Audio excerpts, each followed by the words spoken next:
ಸಂಸಾರ ಬೀದಿ ಬಿದ್ದಾಗ ಅವನ ಮಗಳಿಗೆ ನೀವು ನೌಕರಿ ಕೊಟ್ಟು ಒಂದು ಒಳ್ಳೆ ಕೆಲಸ ಮಾಡಿದ್ರು ಸರ, ಇದು ದೊಡ್ಡ ಉಪಕಾರ ತಮ್ಮಿಂದ. ಇದರಲ್ಲಿ ನನ್ನದೇ ಇದೆಯಪ್ಪ.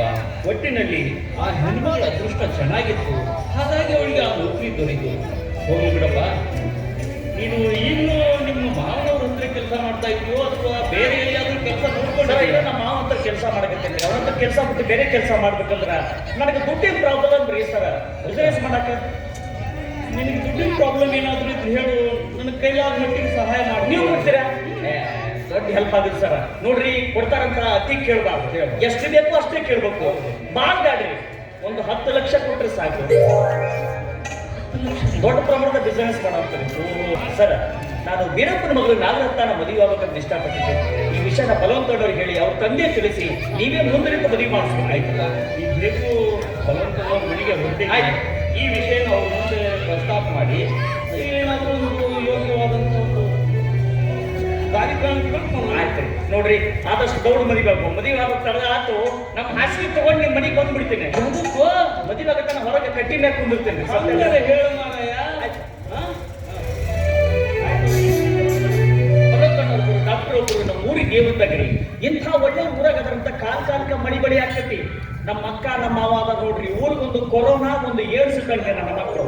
ಆ ನನ್ನ ಮಕ್ಕಳು ಅಡ್ಡಾಡ್ತಕ್ಕ ಕರೆಕ್ಟ್ ಸ್ಟೇಜ್ ಬೆಳಂಗಿಲ್ಲ.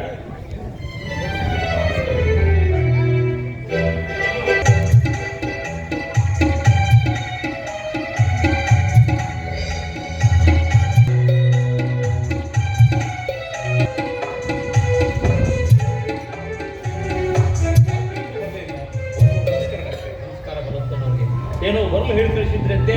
ಏನಿಲ್ಲ ಡಾಕ್ಟ್ರೆ, ಕುಲದೇವಿ ವರಪ್ರಸಾದ ಅಕ್ಕ ತಂಗಿರಿ ಏಕಕಾಲಕ್ಕೆ ಗರ್ಭಧರಿಸಿ ಏಕಕಾಲಕ್ಕೆ ಪ್ರಸವ ವೇದನೆ ಬಂದು ತೊಡಗಿದ್ದಾರೆ. ಕಾರಣ ಉಪಚಾರದಲ್ಲಿ ಏನಾದರೂ ವ್ಯತ್ಯಾಸವಾದಿತ್ತು ನಮ್ಮ ಭಯದಿಂದ ಹೇಳಿ ಕಳಿಸಿದ್ವಿಲ್ಲ. ನಾನು ನಮ್ಮ ಸೃಷ್ಟಿಗೆ ಕಳಿಸಿದ್ನಲ್ಲ. ಸೃಷ್ಟಿಯಾಗಿ ನಿಮ್ಮ ಫ್ಯಾಮಿಲಿ ಡಾಕ್ಟರ್ ಅಲ್ಲೇ, ಹೀಗಾಗಿ ನಿಮ್ಗೊಂದು ಕಾರಣ ಕರೆ ಮಾಡಿ.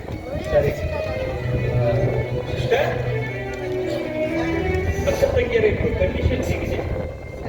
ಸಾವಿತ್ರಮ್ಮ ನಾರ್ಮಲ್ ಆಗಿದ್ದಾರೆ, ಆದರೆ ಹಾಲು ಜೊತೆಗೆ ಹೆರಿಗೆ ಆಗೋದ್ರಿಂದ ಅವರು ಬೇರೆ ನೋಡಾಗಿದ್ದಾರೆ.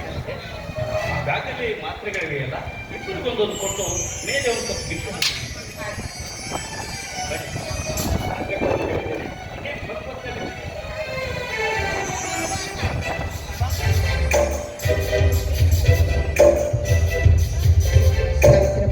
ಈ ಮಾತ್ರೆ ತಗೊಂಡು ಕೊಡಿ ಸಿಸ್ಟರ್, ಹಾಲು ಕುಡಿ.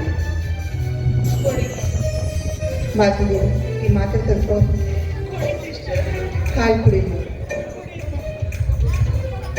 ಅಮ್ಮ, ಅಯ್ಯೋ ಅಮ್ಮ, ಅಮ್ಮ.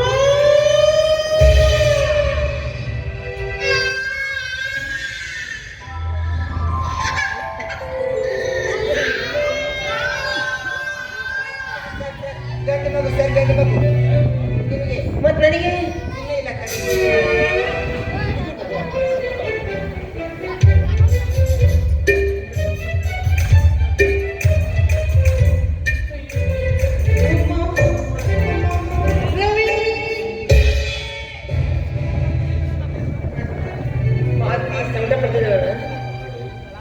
ಒಂದು ಹೆಣ್ಣು ಸಂಕಟಪಟ್ಟು ಸಾವನ್ನೆದರ್ಶಿ ಜನ್ಮ ಕೊಟ್ಟಾಗಲೇ ಮತ್ತೆರಡು ಕಣ್ಣ ಈ ಭೂಮಿಗೆ ಹುಟ್ಟಿ ಬರಬಹುದು.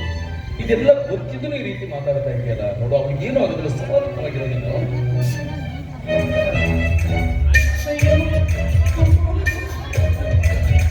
ಸ್ವಲ್ಪ ಒಳಗಡೆ ಹೋಗ್ತೇನೆ.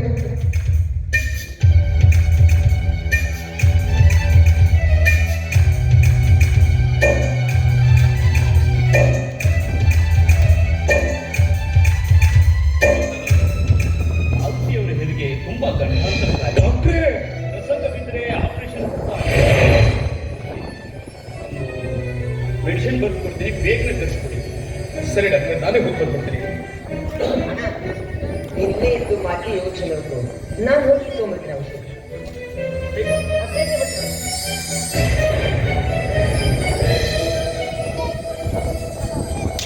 ಡಾಕ್ಟ್ರೆ, ಮಾರ್ತಿಚ್ಚಕ್ಕೇನೋ ಅಪಾಯವಿಲ್ಲ ತಾನೆ? ನೋಡಿ, ಯಾವುದಕ್ಕೂ ಹೀಗೆ ಅಂತ ಹೇಳೋದಲ್ಲ. ಮಾಂತಿಯವ್ರ ಹೆರಿಗೆ ಸುಸೂತ್ರವಾಗಿ ಆದರೆ ಅವರು ಮರು ಜನ್ಮ ಪಡೆದಂತೆಯೇ ಸರಿ. ದಯವಿಟ್ಟು ಹಾಗೆ ಹೇಳ್ಬಿಡಿ ಡಾಕ್ಟ್ರೆ.